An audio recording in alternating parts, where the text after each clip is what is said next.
And in 3, 2, 1. Good evening, ladies and gentlemen. Welcome to another Vivid Voices podcast. We are in season 1, and season 1 features a theme of this versus that. Last meeting, we had an opportunity to listen to episode 1, which is remote work versus office work. But this time, for this versus that, we're here to have a discussion about Millennials versus Gen Z. And tonight, I'm very proud to feature my panelists, who are Bhuvi Rubachandran, who hails all the way from Qatar. Hi, Bhuvi. Hello, Rozana. Good evening. Good evening. And we also have Kirsty Tan, who is from Brunei. Hi, Kirsty. Hello, good evening. Hi, good evening. So we are all certified generational experts in our own way. We have Bhuvi, who is representing Gen Y, or also known as a millennial. And Bhuvi is born in the year 1983. Her favorite TV shows include growing up to Tom and Jerry. And as a child, she actually had a crush from Mowgli from the Jungle Book cartoon series. She also likes to listen to Britney Spears. And later on, in her later years, she found Friends as her favorite TV series and grew up watching Bollywood movies and songs. Currently, her hobbies and interests include sports. She was very much into swimming and loved spending time reading books and novels. Some of her favorite books include Chicken Soup for the Soul, Nancy Drew, Sidney Sheldon, and Daniel Steele. I remember these big names. I've seen these books on the shelves, and I know that some of them are still there, and some of them have turned into movies and TV shows. Welcome, Bhuvi. Happy to have you on board, representing the Millennials and Generation Y. And next, we have Kirsty, who is born in the year 2004. She says in terms of a favorite band, there's just too many to choose from. But she likes Radiohead, The Strokes, Blur, Sonic Youth. And her favorite TV shows include Daredevil, Brooklyn 99, Teen Wolf, Arrow, Big Bang Theory, and Suits. Her hobbies... I don't know why you're laughing, Kirsty. Her hobbies right now are photography, playing piano, and doing digital design. And Kirsty is representing the Gen Z, which I think is the correct way to pronounce it, right? Gen Z, not Gen Z. No, yes, no. And myself as your moderator, I'm representing Generation X, but this conversation tonight is not about me, but I'm born in the year 1979, not afraid to reveal my age, proud to show it. My favorite TV shows was MacGyver, and I enjoyed watching this cartoon series called He-Man and She-Ra.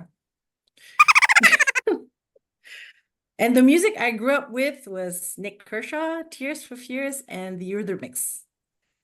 I'm married to a millennial, and I have 2 Gen Alphas that I'm raising, and I'm currently struggling with how I'm communicating with them. But I hope that after tonight, I will be enlightened and inspired to how else can I better communicate with my family members and also work closely with everyone that I have from the different generations. So let's first find out, what does this generation actually really mean? So a definition of a generation is basically a group of people who have been born around the same time, and they've received similar education and cultural and social influences, and they adopt a somewhat similar attitude regarding their thoughts or creation of thoughts. So just to recap, what are the years that are born in these respective generations? So you have the baby boomers who were born in 1946 to 1964. By the way, there are several references out there that actually state that there might be 1 or 2 year differences, depending which reference that you're referring to. But for the reference that I've chosen today, baby boomers are born from 1946 to 1964. Gen X are born between 1965 and 1979. Gen Ys are born 1980 to 1984. Gen Z is born 1995 to 2009. And the latest we have is Gen Alphas, who were born 2010 to 2024. And there are various characteristics about a Gen Y or a millennial and a Gen Z. So just to give you some points to share, what are the characteristics of these different generations? So a Gen Y are also known as millennials, and they were marked by technology and globalization. They're considered digital natives because they grew up in a world where internet and social media were already part of their daily life. They value diversity and inclusion. And in terms of who they are, they actually like to invest in education and to develop themselves professionally. And they show interest in social and environmental causes. According to another reference here, apparently Gen Ys or millennials also enjoy specialty coffee and traveling abroad. And I believe that Bhuvi loves traveling a lot. In terms of Gen Zs are also known as Zoomers. And they're the first generation to be fully immersed in the digital age. So basically, their world has been characterized by immediacy and digital interconnectedness. So they're very tech savvy from a very young age. They use mobile devices and social media. Part of their life, it is a fundamental tool for their communication and also learning. They have an entrepreneurial spirit. They can adapt quickly to things technologically. And they love innovation and flexibility. And they love opportunities that allow them to explore their interests and also develop their skills. Now, those who are born in Gen Z were being shaped in the COVID-19 era. And they actually demonstrate, because of this, they actually demonstrate also resilience.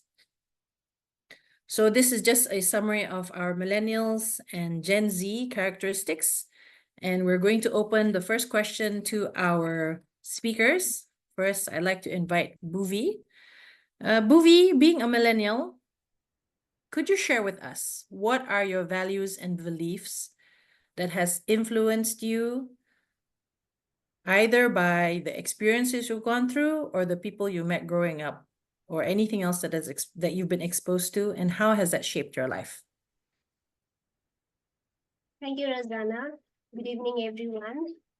As a millennial, I have my own unique experience of what it's like to be a part of this generation.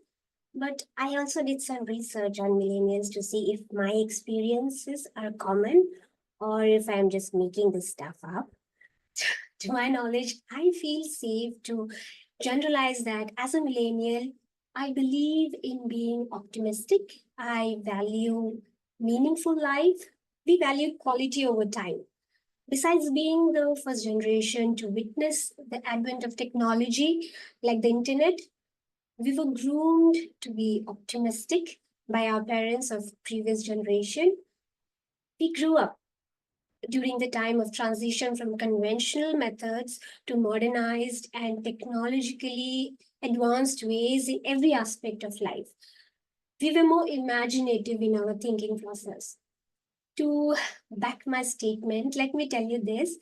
On one hand, I witnessed the tech explosion, which includes commercialization of internet, mobile phones, introduction of laptop, iPhone, iPod, and the early launch of social media platforms like Orkut and Facebook.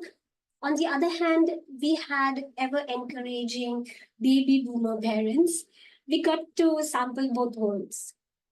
At every crucial stage of my life, elders had given me their support, their appreciation, as well as timely criticism about my life's decisions. I consider myself lucky because when I was unsure about which field to pursue in my college, my English teacher suggested I should study literature, and he encouraged me by saying you would be grateful for it later in the life because every teacher understands uniqueness of every student, and he knew I would do better in this field. Talking about technology, nevertheless, I had my share of distractions and wrongdoings due to the influence of internet and the way it blew our minds with so much of information. To be honest, I have been exposed to so much of advertising throughout my life that now I look for authenticity and straightforwardness. I want everything to be real. But it would be imperative to say I also got to relate myself with others out there in the world, which my parents never did. For me, this enabled me to understand my world in a globalistic term. We, people like me, millennials, began to connect with the world. And this gave us the sense of openness to new ideas, people, and experiences, coupled by recognition that everyone is an individual with different values, beliefs, experiences, and boundaries.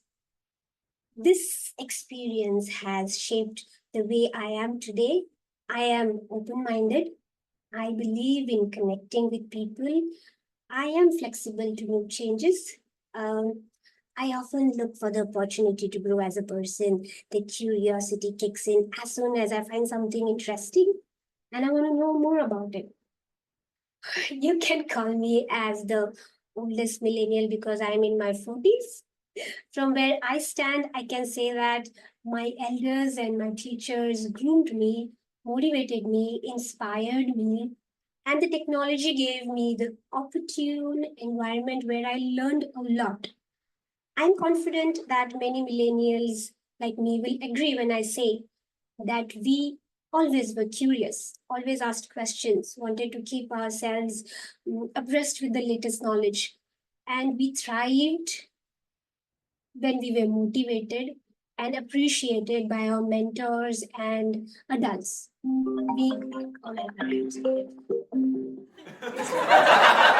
By being optimistic, we constantly try to find the balance in life. And like every other generation, we had our own hardships because we had the influence of political and social environment, but that didn't stop us from being optimistic.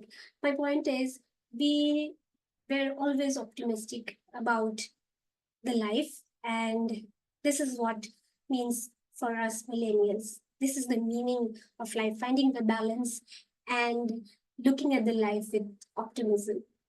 I hope that answers the question. Thank you so much, Rozana. Back to you. Finding balance and with optimism. Wow. I think that's an amazing feat to find balance and with optimism. So we've heard from Bhuvi. Let's hear from Kirsty on being Gen Z, what has been her values and beliefs that has influenced her. It's either shaped by your experiences, Kirsty, or the people you met growing up with, or even any other thing that you've been exposed to as you're growing up. All right. Hello, everybody. Thank you, Rozana, for this question. So I'm living in a family, an extended family with grandparents and parents and grand aunties and other aunties. So it's many different influence that impacted my life. And I think throughout my life, I've been told a lot of advice. One thing I always keep in mind is that life is always unfair. Like life is always gonna be very difficult. And I know it sounds very weird coming from a Gen Z. Like, aren't we supposed to be optimistic about the future? We're looking toward the future. But truly, I think sometimes we just know it in ourselves that sometimes the reality is unfair. You could be the most smartest person in the classroom but not get a job in the future, or something goes wrong throughout your life and then you can't progress throughout life. You may have depression or something. So there's always going to be some kind of a roadblock coming, and I don't know why we have this kind of mindset. Maybe it's pessimism. Maybe it's because we see past generation how things actually can go wrong financially or economically or politically. Everything can go wrong. And sometimes other people can also have much better benefits than you. Maybe they have better connections or different backgrounds, different opportunities. So you always feel like you're always in a race, in a competition. And that gives me a mindset of having to always have a prepared mind. Like even since young, like maybe PSR, SPE, your year 8 or year 9, I'm really thinking like, what kind of courses do I want to do? Do I want to go to science stream? Do I want to go art stream? If I do A level, what kind of subjects do I have to do? Should I get this kind of grades? Where do I go next? There's always been this kind of like preparedness, like what is next? I'm always thinking in the future. So this kind of make me feel like I also have to have a plan B. Like, what if engineering doesn't go well? Would I get a job by by going 3 years in engineering? Like, because the job competition is so competitive. You may not get the job that you want. You may not get the dream job that you want. And sometimes the job that you actually want may have a toxic environment. Maybe people, there's so many things that could impact you. And that's why I feel that sometimes we're just always really thinking ahead and always very making calculative plan, because we always want to ensure that we set ourselves to a better future and making sure there's nothing going wrong in the future. And in some way, it could make some Gen Z a little bit more of a perfectionist, because you know that if you did something wrong, like what if you don't get this kind of good grades? What if you don't go to this college? What if this does not work out? What will happen? Because we all know it in our heart, future is relying on us. So it kind of make us feel very hopeless sometimes, and needed to be a little bit of a perfectionist. Like sometimes we always see students like, why do you have to work so hard on your subjects? Why do you are so pressured? There's a reason. You know, you needed to take the opportunity when you have it, because you know it is going to benefit you, it's going to impact your life in the future. So that's one belief. That's a long belief. In terms of value, I know that a lot of time we have this assumption that Gen Z could be very lazy. Like, I heard from my grandparents like, oh, because you're so entitled, you get everything flying from the sky. But really, I think we learned from past generation that in order to get something, in order to achieve something, you have to put lots of hard work and commitment. Like, I just remember my grandma, because she in the past, she is not in a very fortunate place, but she was resourceful and was willing to look for different opportunities in order to, help to raise livelihood and help raise my father and my auntie. So she have to learn different kind of skills like sewing, cooking. She opened herself up to doing business and everything, and it really inspired me to you have a dream, but you have to commit to the dream, and you have to do a lot. You have to hustle. You really have to hustle and commit a lot, because opportunity don't just give it to you. You have to be the one working hard to get the opportunity and to achieve what you want to achieve. So that kind of value really is instilled in me from the very beginning. Like in the beginning, I was always be like, oh, I need to achieve this good grades, because I know the value of opportunity. It can really change your life and help you in the future. So yeah. The other value, I think the last value I could think of is being more gratitude in life, feeling more grateful in life, because I think we're living in an age where there's a lot of opportunities given to us. There is lots of education opportunities for you to improve your skill, opportunity like entrepreneurship. And really, we are also living in a life where our parents are fortunate enough to give us different opportunities. Like our parents have good jobs which can actually earn money to help us do other things like leisure. Like back in the day, we got people have money to do piano lessons or go on ballet classes. Back then they are not fortunate, but now we are fortunate enough to have the resources, have the support from our family. And that is something I'm very grateful of, because I know that back in the past that may not be an easy thing. So that is it. Thank you very much, Rozana. Thank you very much, Kirsty, for sharing your experiences, what's influenced you in terms of shaping your beliefs and values. Some interesting similarities between the both of you is that you grew up in a multi-generational household. So it's not that you are only exposed to your peers, who are of the same generation as you in terms of like perhaps in school, but both of you interestingly speak about those influences of those who are probably what you mentioned, the baby boomers, and also I reckon for Kirsty, it'd be those from the Gen X, and how they have shaped your life, I think positively in terms of the thought process. So for Bhuvi's case, I think being optimistic and wanting to be authentic, these are very valuable to an individual whenever we're exposed to different things, and also about having to keep up and keeping abreast with new things and knowledge. That is also something that I think does not expire through all the different generations, because as Kirsty mentioned, is that she's mentioned this term is called the hustle culture, I believe, and I didn't realize that the hustle culture starts so early from Gen Z. I had always thought that everybody's been hustling. But it's very interesting to note that there's a different kind of thought process in terms of grabbing opportunities, more about being realistic about what is available out there. And then how can we have a mindset shift on how we can actually work hard towards those things. We dream big, but we also have to work hard to achieve what we want. And I think that's very interesting. Also in terms of your experiences, I note that there is a level of pressure being experienced by the both of you, which Kirsty had actually mentioned about. There's always a need to have plan B for a better future. The whole world is on our shoulders. We're the future generation. Kirsty, could I just invite you to share with us, is this one of your greatest fears of being a Gen Z? Are there more? And why are you having these kind of fears? The fear of having something count on me, is that what you're asking? Well, you mentioned that earlier on that it was there's a lot of pressure on your shoulders, that you are the next generation, the future.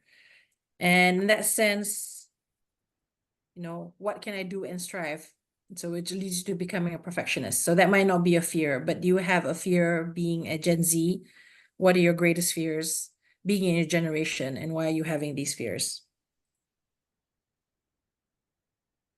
I think it's what she said just now, and I think what I said just now.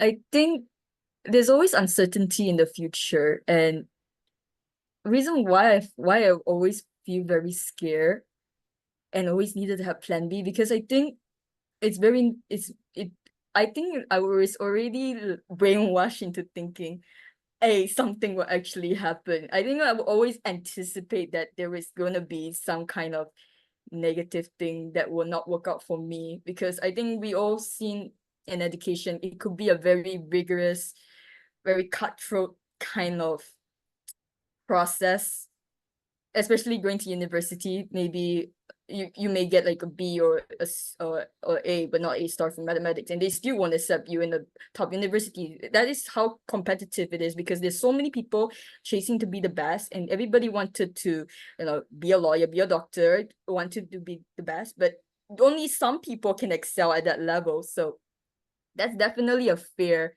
and we know that we can count on we can count on tuition, we can count on our parents, but at the end of the day, you have to count on yourself to really push yourself forward. So that is one of the fear, definitely. I think another fear that I have as a Gen Z is not being able to fulfill what I want to do, because I think we dream very big in terms of Gen Z. We like to, I think our imagination really stretch big. Like if we want to do skydiving or we want to travel to a different country, I think we will actually dream about it, because I think, why limit yourself? Life is too short to just limit yourself to just working. And I don't think we like limitation. That's the thing. So it's almost like we fake it till we make it. If you can dream it, you do it. A kind of like attitude in mind. And I think we are quite scared of that, because scared of not completing what we want to do, because I think we wanted to serve our purpose. Like, I think we have a purpose to do many things, and we feel that if we don't do those kind of things, we don't serve our purpose in a sense. I don't know, it's very weird. And So it made us feel like we, this kind of mindset of fear of not being able to complete what we want to do kind of motivate us. You see like Gen Z just doing business or doing side gigs, becoming YouTubers while they're doing their own other jobs. They don't stop themselves from pursuing their dream, even though there's gonna be lots of challenges. You may not earn a lot of money, or business may not be successful, but at the end of the day, it's the experience. I think we all cherish the experience as a Gen Z. We don't really care whether it's succeed or fail. So Wow. yeah. Wow, it's all about the Aside from experience. that, That's yeah, it's amazing, weird. Kirsty. That's like you've shared a lot in Yeah, such a short span of time about. I've asked you about your fears, but there's many, and strangely enough, some of your fears is actually what I fear for my daughter, who's only 10 years old right now, is that I worry about the uncertainty and her not being able to fulfill what she set herself out to do. And I know that she wants to do big things as well in life. So I have those fears for her. And I hope that she doesn't have those fears for herself. I hope she has that mindset of it being limitless as well and working hard towards it. Bhuvi, how about you? What are your greatest fears being a millennial, and why do you have them? Being a millennial, I think more than that, being a mother of two is my biggest fear as a millennial mother. It's not being able to spend enough quality time with my children. My biggest concern is the social media and overall well-being of my family. It's like, I'm worried about the children's cognitive, emotional and social development. Most of the time they have this screen in front of them. They forget about the food. They forget about their parents. Sometimes I feel guilty. Am I being the perfect parent? Am I being a role model? That confusion, that struggle is always in my mind. And I try to cope up with that by talking to parents who are having similar struggles like me, because that helps me a lot. Talking to them there and figuring out how they handle the situation. And one thing I have experienced is that stop expecting too much. A little success is a big win. For example, just today, if I'm able to keep my kids stay away from the screen, even for a day, by engaging them in some other productive activity, I take it as a win. And I think that, oh, I will do better next time. So this is what I do. It's also work in progress, but I'm not a perfect parent and I don't judge myself for that. That is my biggest fear, whether I'm doing it right or wrong. The social Yep. media really affecting the family. Oh gosh, I understand like social media is so prevalent in our lives, right? And even myself as a mom of two, I'm also concerned about the effect of social media. There are obviously too much of a good thing can't necessarily be a good thing. I think importantly is something stressing on the point that you're talking about is progress over perfection. And that and it's really heartwarming to hear that you open up and speak to other people who have similar experiences and how you can overcome some of these challenges that you're facing. It appears we might have lost Kirsty, and we're coming back for her to come back online. Okay, well, coming back for her to come back online. So, Bhuvi, I remember one time we were having a conversation about fears, right? And one of the greatest fears that you were worried about as well was not being able to keep up with the changes in technology. How do you feel about this? Well, that fear is taken the back seat because right now I'm not working. I'm a housewife. So, but still, when I go out with family and family friends, I do find when they have that talk, they're talking about so many new things happening in the world and about their job, and I don't have anything to talk. I feel the pressure that I want to be noticed. I want them to appreciate uh, that that motivation is lacking somewhere. So I feel no, I need to I need to level up to their way of thinking and talking. So that fear, I think everybody has that. The only thing is I stay at home, so I have a comfort zone that I don't have to worry about it. But at the back of the mind, I always feel if I had the topic, I had something to talk about latest app or latest challenges. Even talk about Christy. She talks so much about latest apps and challenges on WhatsApp, and I find it difficult to understand most of the time, and I feel guilty. Oh, am I too old for this? So that updating myself to the latest generation, and that is one of the way to keep my kids close to me. There are so many slangs that my kids use that I don't understand at all. But then I feel okay, I should learn. But when I do learn and talk to them, they feel, oh mom, you are being crazy. They're like, you sound weird, mom. Why are you talking like that? Yes. Totally relatable. I understand as well. I'm sure if I try to talk to Kirsty in certain slang, it will also sound a bit weird coming from me. But it's really interesting because it's like, it's just a simple example that you stated there is that, Kirsty shares so much about, say, what we can do with WhatsApp, right, as an app. I don't know what else we can do with WhatsApp. I thought like sending messages and doing calls was good enough. So so it's really good that we learn from each other. And I don't know why Bhuvi says like she thinks she's really old. I could have sworn I'm older than you today. So I also have to keep up with the changes in technology. And I think that creating your own stickers on WhatsApp is cool. Are we allowed to use the word cool? Okay, yes. Is it still relatable to young people? No. I think so. So on this conversation about relating to people, right? I know that you have siblings, right? The both of you have siblings. So, Kirsty, what year was your sibling born in? Sisters 2005, brothers 2010.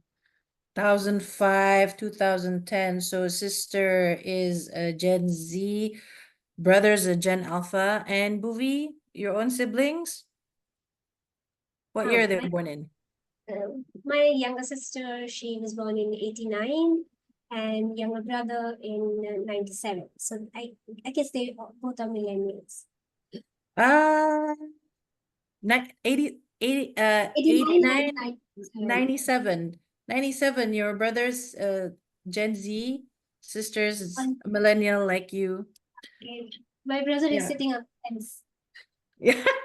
So I think the question is that how do you interact with people of different generations, your siblings, your parents, now we're even Bhuvi's talking about her kids, I'm talking about my kids. What would you say is the best way to? So, Kirsty, maybe you'd like to share with us? Can you repeat the question? The Wi-Fi was bad. It's okay. So what's the best way to actually communicate or relate to other people from different generations? What would you say is your communication style? How have you been interacting with your own siblings, your parents, your aunties, and other people from different generations, even with Bhuvi? I know that you two had some sharing sessions prior to today. It's mostly face-to-face conversation or calling by, just a nice simple call to hear each other's voice is good enough to connect. I don't think text messages is always good when conveying emotions or explaining a certain thing. It's just too limited. You only can text a few words in a certain amount of time. Trying to talk to a certain person, it's very limited in the sense you can't express you will try to say a whole paragraph of words and you can't say it all in one go. Whereas when you are talking to people face to face, you can, explain.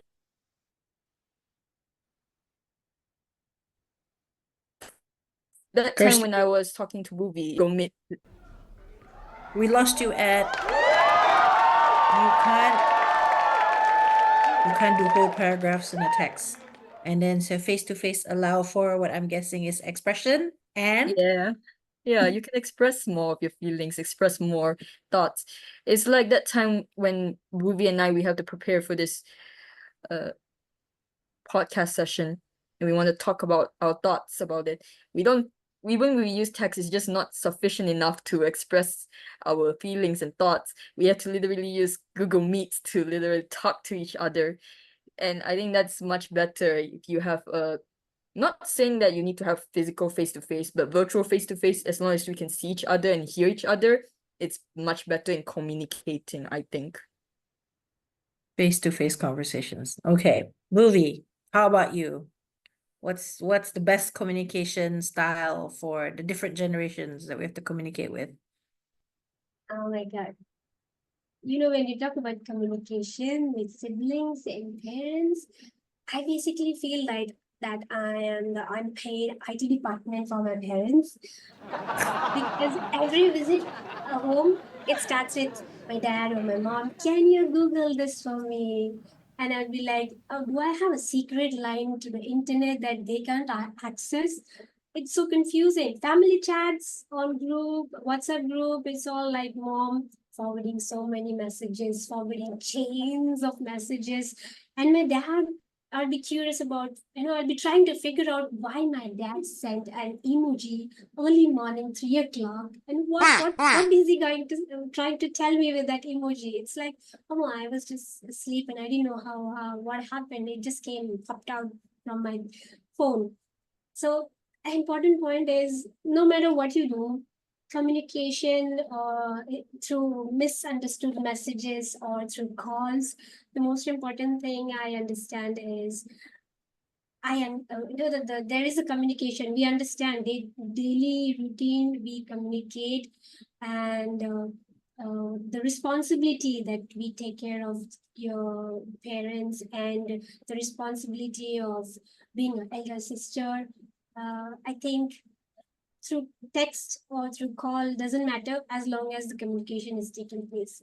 So for me, face to face or mobile phone, anything is okay as far as I hear their voice and I know they are happy and I know they are alive. True, definitely. This is very, very interesting that you've pointed out here, because according to the literature, right, that most Gen Zs prefer to communicate via instant messaging. That's a preferred communication style. Whereas millennials would prefer also text and social media. So the idea of a face-to-face is not exactly something that is preferred, so to speak, like a physical face-to-face. But yeah, so I find it very interesting that you've pointed this out, the both of you. And I think it actually brings to mind something very important about communication, is that communication can take on many platforms, but the most important thing is that, are you understood by the other person? So that's when you know that communication is successful, right? So that they've actually understood what is the end game, what is the message, what are they supposed to do next.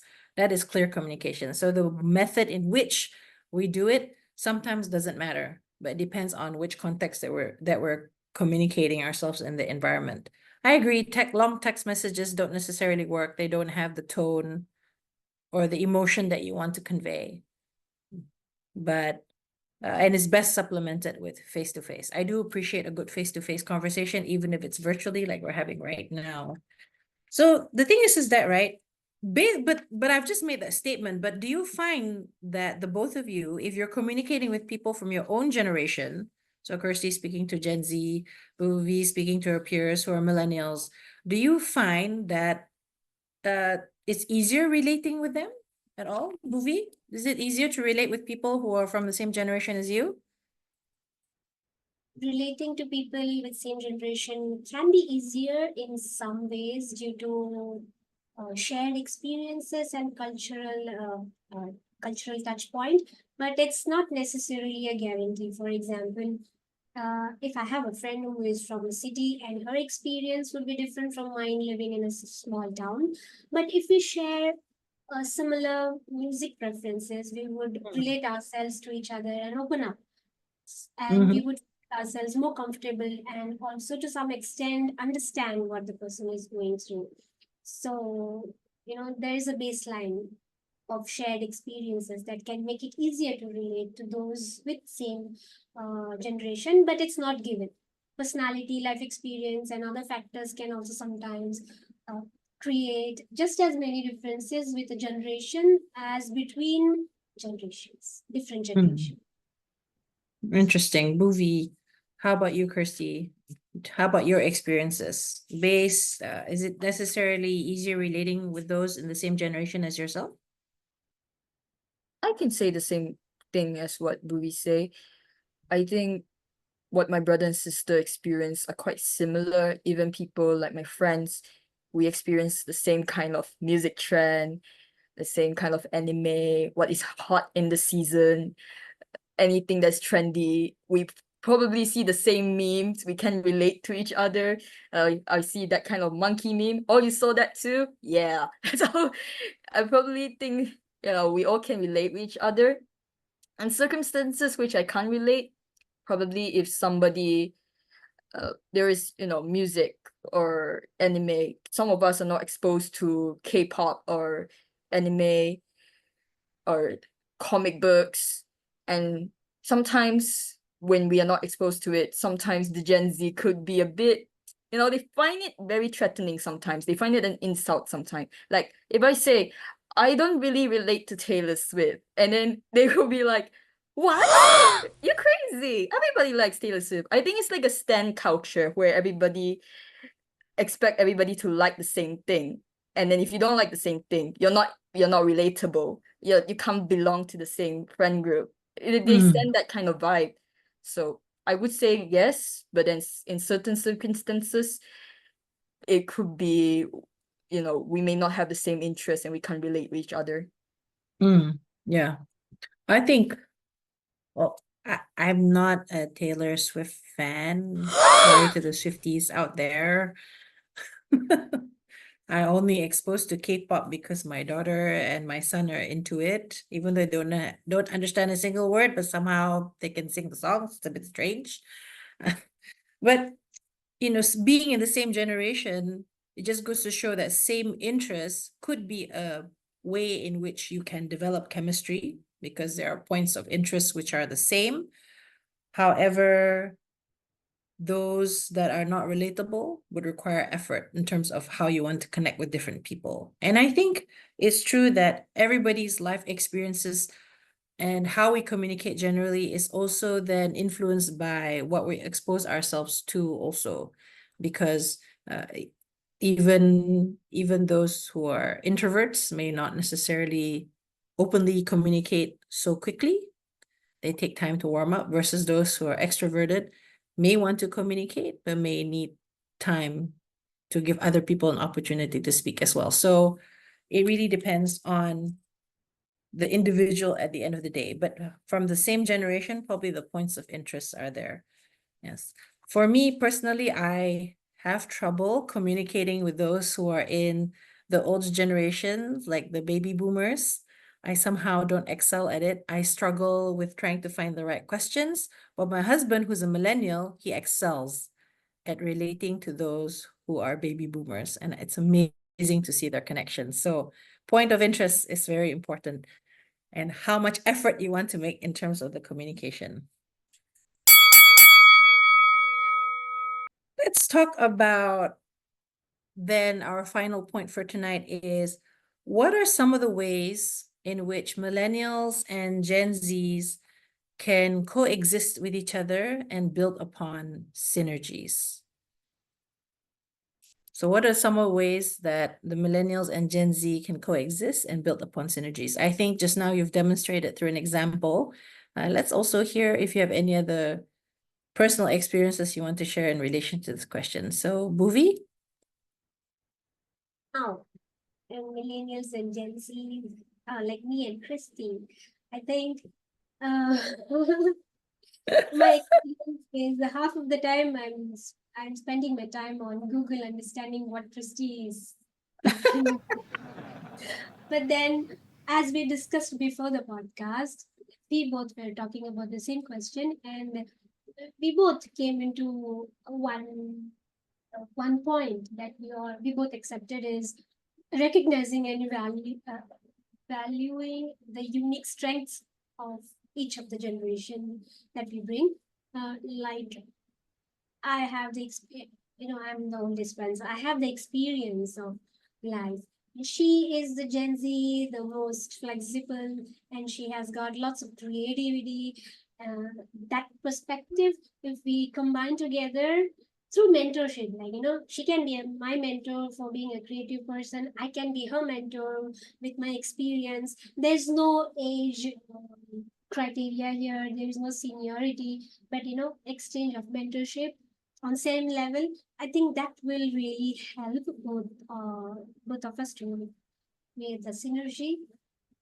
And I think this podcast has really helped both of us to understand each other, and we did share a lot of stuff. And I'm really thankful that this happened. Kirsty, you're laughing. Would you like to add on to that? I definitely think we can build each other up. There's differences, but then if we come together and settle our differences, I think we can learn from each other, be a mentor for each other. It's definitely something that can help to build our synergy between millennials and Gen Z. I have other points that I can add to this. First thing I thought of from this question is we shouldn't shame the millennials or somebody else like Gen Alpha for not understanding for what is the trendy things that's happening now, or the most hottest things in our culture, because sometimes some people, we don't live in the same household, we don't expose to the same culture, and why do we shame people for not knowing what is the most coolest things now? It's almost like devaluing the other person for not knowing anything. So I just think that it's just something we have to change as a younger generation. We have to understand that, yeah, they don't know, but we shouldn't shame them. Another thing I thought of is we shouldn't criticize what the other generation did wrong, in the sense, like, I think millennials, my parents or grandfathers and grandmothers, like to criticize, we have phone addiction, we are lazy, we know all those kinds of assumptions. And then the Gen Z, the Gen Alpha will be like, you guys are incapable, you guys are traditional, you guys you guys cannot use technology. And that's almost like criticizing each other for no other reason. You're just putting the blame on each other. And I think what's important is to find the current problems and to work on the problems and solve it together. Like, don't look at the past, think of the problem now. I think that is something that we should cultivate between each generation. We shouldn't shame, we shouldn't criticize each other, and we shouldn't generalize each other, because it's almost like we generalize the whole Gen Z. Everybody is lazy, everybody don't know how to communicate. That's not true. Some people are entrepreneurship, some people just need more skills, some people just need more support. And we cannot also generalize all millennials and baby boomers, saying that they are incapable and they are very close-minded. Some people are open-minded, so we shouldn't generalize people. It's misrepresenting people, I would say. Yeah, I think it's not just about like a generalization of those in generations, but basically just generalization of people, full stop. We shouldn't. That's something that we shouldn't do. Oh, I love how you two have been interacting prior to this podcast and during this podcast, and I can definitely see some synergies between the both of you. And I think some things to walk away with, which is really important for all of us throughout our session tonight. And first and foremost is that our upbringing really impacts who we become as an individual, and we grew up in multi-generational households that help shape our thinking and how we actually view life and what the actions that we take. So it depends who you grew up with will shape the person that you are, regardless of the generation that you're from. Typically, it is normal for every single generation and every single person to have fears, but most importantly is becoming aware what those fears are and what can we actually do to overcome them. What actions can you take to overcome your fears of what you think that yourself is going through? And some of these are not necessarily generational fears, but they are just fears, full stop, especially of the uncertainty that we're facing in today's day and age of what's happening out there. Changes in technology, changes globally, changes in the environment, changes in the climate, so on and so forth. And interestingly enough, a very big thing about communication is that your communication style will need to vary situationally depending on what kind of context or environment you're speaking in. Face-to-face conversations, be it physically or virtually, are the best forms, as text message may not necessarily convey the message that you need to get through. And it may invite misunderstanding, but essentially speaking, real communication only takes place when you are there to actually convey the message and is easily understood and received by the other person for them to take action. And I like this about particularly what we've ended with is about the synergies on how we can coexist with each other, regardless of whether you're a Gen Z or millennial. And it's really about recognizing that each and every one of us has strengths that we can tap into.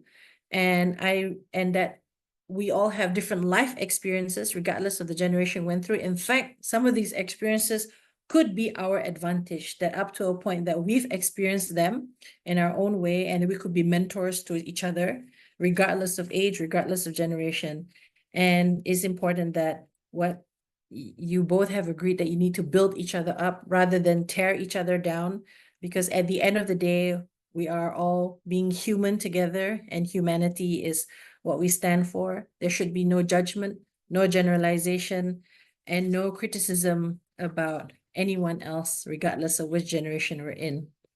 I want to end with that, reiterating what the thought of the day was, is that at the end of the day, we all have a diversity of perspectives and experiences that reflect who we are and the society that we all have gone through. And what's important is that we all want to be able to work with each other, live with each other, and be in harmony with each other. And what's important is that we have empathy towards one another, because empathy is really essential for the community.